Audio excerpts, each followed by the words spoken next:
hello and welcome back to Python tutorials of Commesh, part 13 functions. Part 12 भी functions ही था, उसी को continue करेंगे हम part 13 में. So functions, definition, categories वो सब हमने part 12 में discuss कर लिया था. इसमें हम start करेंगे returning values from functions. Functions calls की बात भी हमने part 12 में की हुई है. Returning values from functions. अब जब कोई फंक्शन कोई वैल्यू को रिटर्न करता भी है या नहीं करता, उसे देखेंगे. फंक्शंस में और मे नॉट रिटर्न वैल्यू, वो चाहे या चाहे नहीं, हो भी सकता है नहीं भी हो सकता. ब्रॉडली 2 कैटेगरीज ऑफ फंक्शंस होती हैं.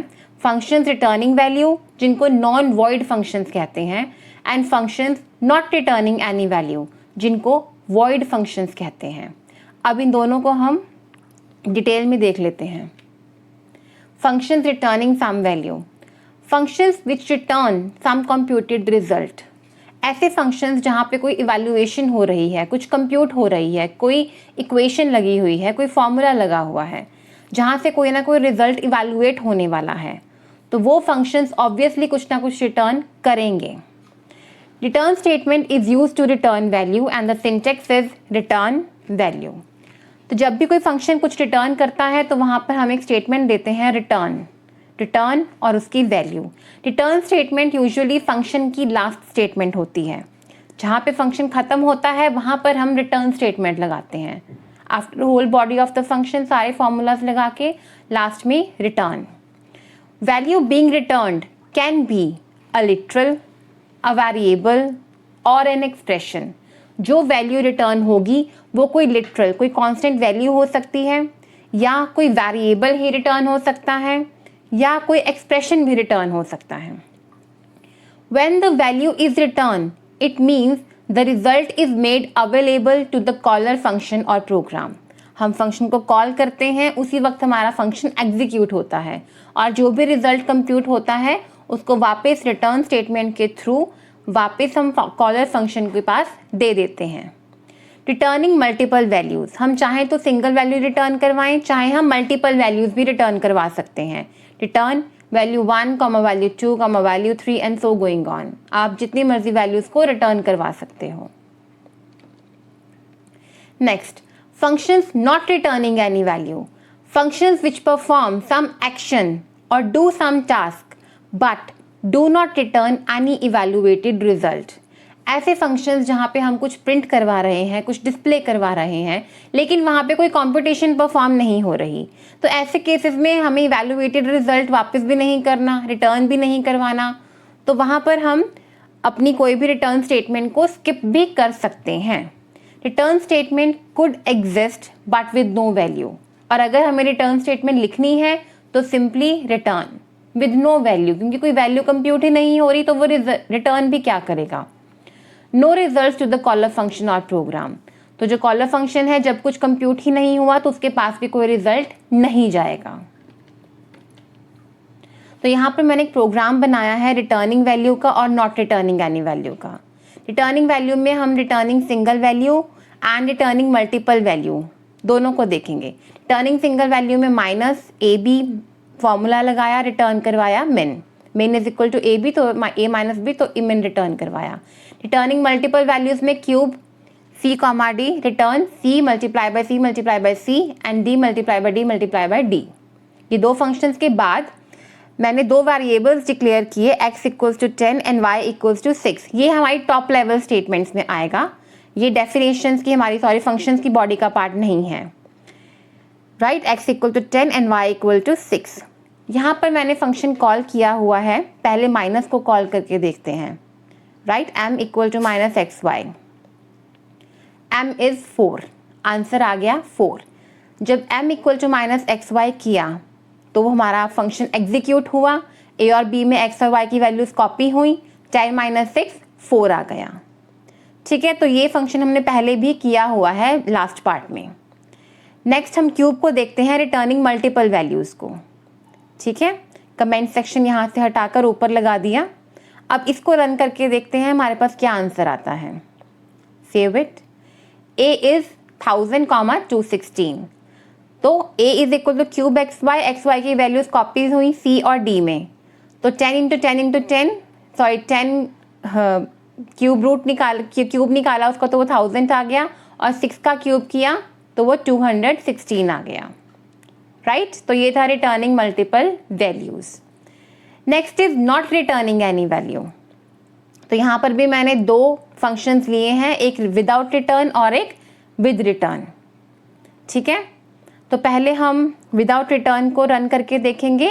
डेफिनेशन डिस्प्ले, इसमें सिंपली हम प्रिंट करवा रहे हैं हेलो वर्ल्ड, राइट। तो मैं कमेंट यहाँ से हटाकर शो को रिमूव कर देते हैं और कमेंट डिस्प से हटा देते हैं, ठीक है। तो हमने डिस्प को कॉल कर लिया और हमारे पास आंसर आ गया हेलो वर्ल्ड, ठीक है। तो यहाँ पे रिटर्न स्टेटमेंट नहीं थी, जो भी हमने प्रिंट करवाया वो एज इट इज प्रिंट हो गया। अब हम देखते हैं अगर रिटर्न स्टेटमेंट लगी हो तब क्या होगा। विद रिटर्न शो करवाया हेलो इट्स पाइथन और रिटर्न स्टेटमेंट भी दे दी हेलो इट्स पाइथन रिटर्न, कोई वैल्यू तो आई नहीं है, तो जो सिंपली जो प्रिंट होना था वो प्रिंट हो गया हेलो इट्स पाइथन। तो यहाँ पर हमने returning value single value multiple value कर लिया, ठीक है, और हमने नॉट रिटर्निंग एनी वैल्यू भी कर दिया। अब सारे कमेंट्स हटा देते हैं और इसको रन करते हैं, ठीक है। तो चारों के चारों फंक्शंस रन हुए, m is 4, a is 1000, 216 and so going on. तो हमने returning value single value multiple value and not returning any value without return and with return ये सारे हमने कर लिए। नेक्स्ट हमारे पास आती है कंपोजिशन। कंपोजिशन का मतलब होता है जब हम एक से ज़्यादा वैल्यूज़ को रिटर्न करवा रहे हैं तो उसमें हम कैसे कैसे उनको चेंज कर सकते हैं। Using an expression as part of a larger expression और a statement as a part of larger statement. कोई एक्सप्रेशन दे रहे हैं उसके अंदर एक सब एक्सप्रेशन, एक छोटा एक्सप्रेशन डाल दें, या कोई बड़ी स्टेटमेंट है उसके अंदर एक छोटी स्टेटमेंट डाल दें, तो वो हमारी कंपोजिशन हो जाती है, ठीक है। दो चीज़ों को इकट्ठा कर देते हैं। In functions arguments of a function call can be any of the following: an arithmetic expression, a logical expression और अ फंक्शन कॉल कंपोजिशन। तो अरिथमेटिक एक्सप्रेशन में तो हम, जैसे मैंने एग्जांपल दिया सम 4 + 5, 7 + 3, तो ये अरिथमेटिक एक्सप्रेशन है जो इवैल्यूएट होकर हमारे जो फंक्शन डेफिनेशन है वहाँ पे पैरामीटर्स में वैल्यूज पास हो जाएंगी। लॉजिकल एक्सप्रेशन a और b, तो यहाँ पर और हमारा लॉजिकल एक्सप्रेशन है a और b पर जो भी आंसर इवैल्यूएट होगा वो पास होगा पैरामीटर्स में। अ function call composition float string 68, तो 68 एक स्ट्रिंग है उसको फ्लोट में कन्वर्ट किया जाएगा फिर वैल्यू पास होगी। Int float 43.25 in quotes multiply by 2, तो 43.25 जो कोट्स में है पहले फ्लोट में कन्वर्ट किए जाएंगे, फिर जो आंसर आएगा उसे 2 से मल्टीप्लाई करेंगे और फिर जो आंसर आएगा उसे इंट में कन्वर्ट करेंगे, फिर वो पास होगा, राइट। तो इसके बारे में हम डिटेलिंग देख लेते हैं। तो मैंने यहाँ पर दो फंक्शंस लिए हैं, एक सम और एक स्क्वायर। सम में a b, s is equal to a + b return s, and square x y equals to x multiply by x return y। तो ये दो फंक्शन है, एक स्क्वायर का और एक सम का। मैंने यहाँ पे 3 फंक्शन कॉल्स ली हैं, एक लॉजिकल एक्सप्रेशन की, एक अरिथमेटिक एक्सप्रेशन की और एक कंपोजिशन की। तो सबसे पहले हम फंक्शन कॉल 1 देखते हैं जो हमारा अरिथमेटिक एक्सप्रेशन है। a equals to sum 5 + 2 6 + 3, print sum is a। Save किया एंड लेट्स रन इट। तो आंसर आया सम इज 16। ये मैंने पहले भी रन किया था, तो लेट्स जस्ट क्रॉस इट, इसको दोबारा रन करते हैं। सम इज 16, तो 5 + 2 7 एंड 6 + 3 9, ये वैल्यूज पास हुई a और b में। a + b हुआ 7 + 9 16 और रिटर्न हो गया s, आंसर इज 16, ठीक है ना। रिटर्न होकर वो a में आ गया और a से वो प्रिंट हो गया। तो ये था हमारा अरिथमेटिक एक्सप्रेशन। नेक्स्ट हम देखते हैं फंक्शन कॉल 2 जो कि है हमारी logical expression. b equals to square 1 और 0, print square is from b आ जाएगा। अब जब ये फंक्शन की कॉल लगाई हमने 1 और 0 की, तो जो भी 1 और 0 का रिजल्ट आएगा वो x में जाकर पास हो जाएगा, फिर वो x multiply by x y में जाएगा और रिटर्न y करेंगे हम, वैल्यू वापस आएगी b में और b से प्रिंट होगी, स्क्वायर इज 1। तो 1 और 0 का इवैल्यूएटेड रिजल्ट है 1, और मीन्स प्लस, 1 + 0 इज 1, तो 1x में पास हुआ, 1 × 1 हुआ विच इज 1, और हमारा b में आ गया और b से हमने स्क्वायर इज निकाल लिया 1। ये था हमारा लॉजिकल एक्सप्रेशन। तीसरी कैटेगरी है हमारी फंक्शन कंपोजिशन की। तो यहाँ हमने दिया c = स्क्वायर इंट फ्लोट 4.25 जो कि कोट्स में है मल्टीप्लाई बाय 2। तो 4.25 पहले फ्लोट में कन्वर्ट होगा, फिर मल्टीप्लाई बाय 2 होगा, फिर वो इंट में कन्वर्ट होगा, फिर हमारी वैल्यू पास होगी स्क्वायर में, मतलब कि x में। प्रिंट, तो आंसर आ गया स्क्वायर इज 64। तो यहाँ से 4.25 कन्वर्ट हुआ फ्लोट में विच इज 4.25 मल्टीप्लाई बाय 2 8.50, फिर वो इंट में कन्वर्ट हुआ मीन्स 8, एंड 8 मल्टीप्लाई बाय 8 हुआ मतलब कि 64। तो return y and the answer is 64। तो ये तीनों देख लिए हमने, अरिथमेटिक एक्सप्रेशन भी देख लिया, लॉजिकल एक्सप्रेशन भी देख लिया, और हमने कंपोजिशन भी देख ली। तो ये था हमारा फंक्शन कॉल, और हमने कंपोजिशंस इसमें हमने देख चुके हैं। नेक्स्ट है हमारे पास scope of variables. Scope means accessibility, कि हम एक वेरिएबल को कहाँ पर एक्सेस कर सकते हैं, कहाँ पर यूज कर सकते हैं। Scope is a part of program within which a name is legal and accessible. ठीक है, स्कोप का मतलब होता है लिमिट्स, कि कितनी लिमिट्स हैं हमारी वेरिएबल्स की, वो कहाँ तक लीगली एक्सेसिबल है। तो हमारे पास 2 ब्रॉडली कैटेगरीज है स्कोप की, global and local. Global scope, global means which are accessible in whole program and in all the blocks. उसको हम कहीं पर भी यूज कर सकते हैं। क्यों? क्योंकि वो किसी भी फंक्शन या किसी भी ब्लॉक का पार्ट नहीं है, वो कहीं पर भी लोकल नहीं है, तो उसको हम इजीली एक्सेस कर सकते हैं। डिक्लेयर्ड इन टॉप लेवल सेगमेंट्स। ठीक है, टॉप लेवल स्टेटमेंट्स में आते हैं हमारे ग्लोबल स्कोप के वेरिएबल्स, मतलब मेन पार्ट में। ठीक है, तो वो किसी भी ब्लॉक का पार्ट नहीं बनते, वो इनफैक्ट मेन, जो हमारा मेन प्रोग्राम है उसका पार्ट होते हैं। Next is local scope. Local, only accessible to a block where it is declared. Local का मतलब हो गया इनसाइड द ब्लॉक। तो अब जो चीज़ ब्लॉक के अंदर डिक्लेयर होगी वो ब्लॉक के अंदर ही यूज भी होगी, उससे बाहर वो यूज नहीं हो सकती। Declared in function body and can be used only inside that particular function. हम इन दोनों को देखते हैं विद एन एग्जाम्पल। तो हमने एक फंक्शन बनाया sum ABC, f = a + b + c, return s। यहाँ पर s, a, b and c ये चारों वेरिएबल्स लोकल हैं to sum function and so are not accessible outside. ठीक है, ये चारों के चारों की बात हमने फंक्शन डेफिनेशन सम में ही की है, और यहीं पर शुरू हुई, यहीं पर खत्म होगी, यहीं पर एक्सेसिबल है। x = some 5 to 3। अब जो x बनाया है, जो डिक्लेयर किया है, वो किसी भी बॉडी का पार्ट नहीं है, फंक्शन से बाहर है। तो x is a global variable and is accessible anywhere. उसे हम कहीं पर भी यूज कर सकते हैं। मीन्स x में जो भी वैल्यू कंप्यूट होकर आएगी वो वैल्यू x में चली जाएगी, और उस x को हम कहीं पर भी कैसे भी यूज कर सकते हैं। Print sum is equal to x। इसको रन करते हैं। We have sum is 10। तो x is equal to 5 to 3 हमने पास किए, ABC में तीनों ऐड हुए, 10 बना, रिटर्न हुआ s, वो x में चला गया, x = 10। तो प्रिंट सम इज हो गया 10। अब मैं एक वेरिएबल लेती हूँ y = 2, इसे फंक्शन कॉल से पहले रख रही हूँ क्योंकि मैं y को फंक्शन में यूज करूंगी। अब y फंक्शन का पार्ट नहीं है, it's a global variable, global scope रखता है ये किसी भी फंक्शन का पार्ट नहीं है। अब इसको हम यूज करेंगे अपने फंक्शन में।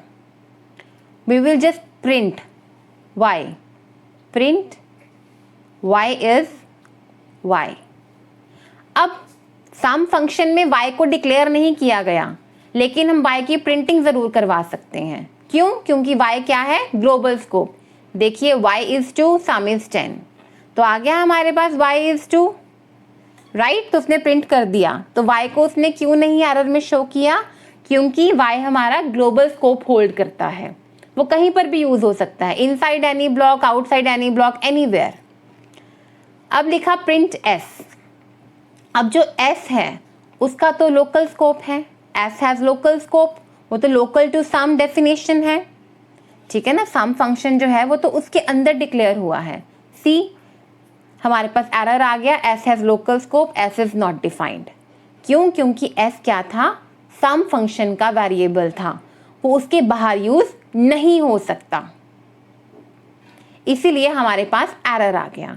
तो ग्लोबल स्कोप के वेरिएबल को हम किसी फंक्शन की बॉडी में भी यूज कर सकते हैं और आउटसाइड द बॉडी भी यूज कर सकते हैं, लेकिन किसी फंक्शन के वेरिएबल को हम कहीं पर भी यूज और नहीं कर सकते, वो सिर्फ अपने फंक्शन में ही बनेगा और फंक्शन में ही खत्म हो जाएगा। अब मैंने एक फंक्शन बनाया डेफ डिस्प प्रिंट हेलो कॉमा, कोई वेरिएबल ले लेते हैं नेम, ठीक है। इस नेम को मैंने कहीं पर डिक्लेयर नहीं किया, लेकिन मैंने यूज कर लिया आउटपुट के लिए। अब इसका स्कोप क्या है? अब इसका स्कोप क्या है? Let us run it. Sorry, मैंने इसको कॉल नहीं किया, फंक्शन को सिर्फ बनाकर छोड़ दिया। Let's call it. अगर कॉल नहीं करेंगे तो ऑब्वियसली फंक्शन रन ही नहीं होगा। डिस्प, ठीक है। Let us run it now.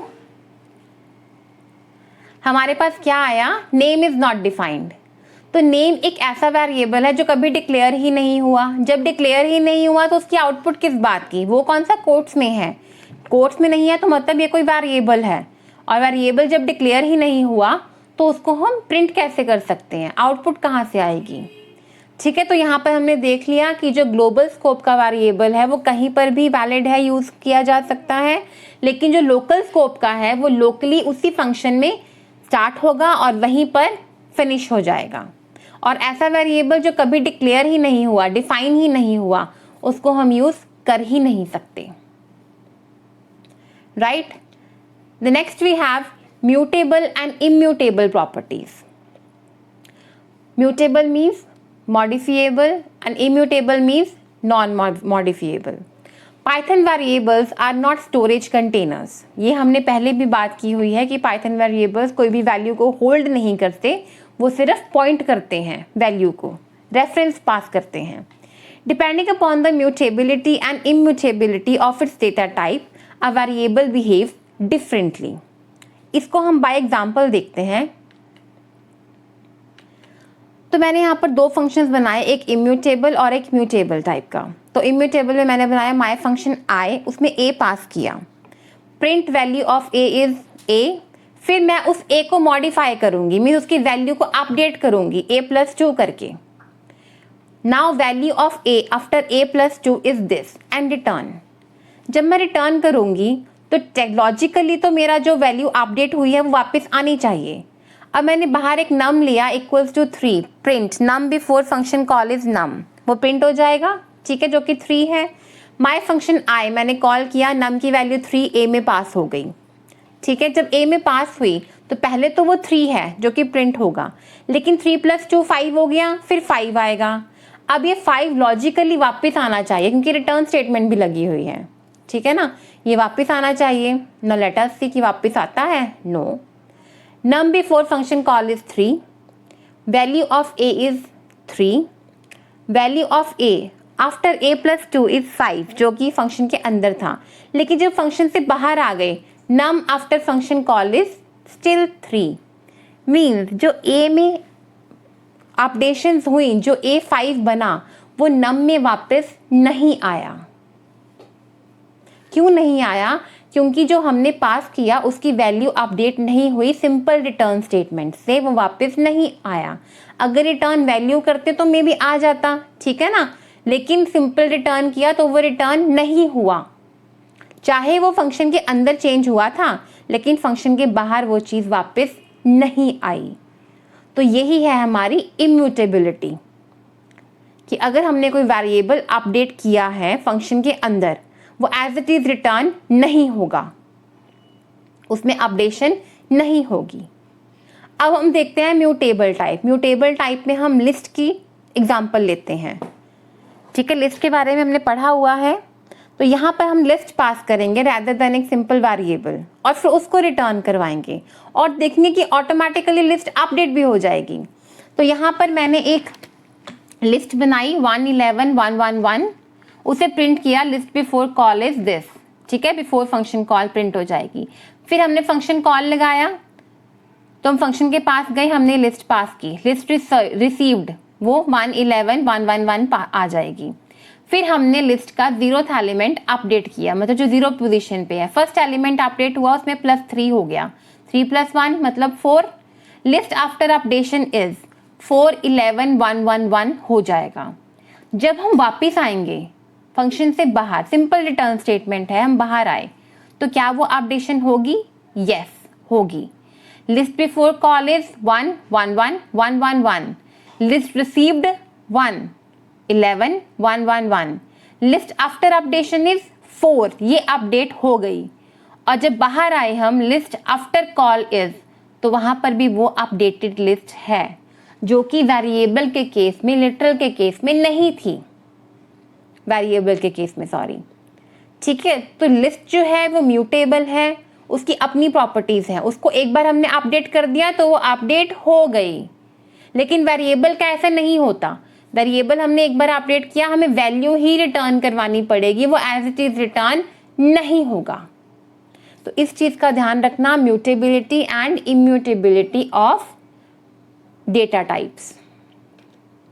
तो इसी के साथ हमारा वीडियो कंप्लीट होता है। इस वीडियो में हमने फंक्शंस का जितना भी पेंडिंग था, रिटर्निंग वैल्यूज फ्रॉम फंक्शंस जो कि वैल्यू रिटर्न करते हैं, तो कैसे कैसे कर सकते हैं, फंक्शंस नॉट रिटर्निंग वैल्यू, चाहे रिटर्न स्टेटमेंट के साथ हो चाहे विदाउट रिटर्न हो, पर वो फंक्शन वैल्यूज रिटर्न नहीं कर रहे। कंपोजिशन में हमने लॉजिकल, फंक्शन कंपोजिशन और अरिथमेटिक एक्सप्रेशन तीनों कर लिए।